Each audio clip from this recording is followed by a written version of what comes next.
பேசுகிறேன். கோவை வடக்கு சட்டமன்ற தொகுதி வேட்பாளராக ராகுல் காந்தி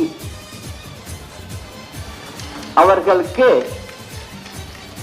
தென்னந்தோப்பு சின்னத்தில் வாக்களித்து அவரை பெருவாரியான வாக்குகள் வித்தியாசத்தில் வெற்றி பெற வைக்க வேண்டும் என்று அன்போடு கேட்டுக்கொண்டு, நாளை நமதே, வெற்றி நமதே, அண்ணா நாமம் வாழ்க, புரட்சி தலைவர் நாமம் வாழ்க, புரட்சி தலைவி அம்மா நாமம் வாழ்க. நன்றி, வணக்கம்.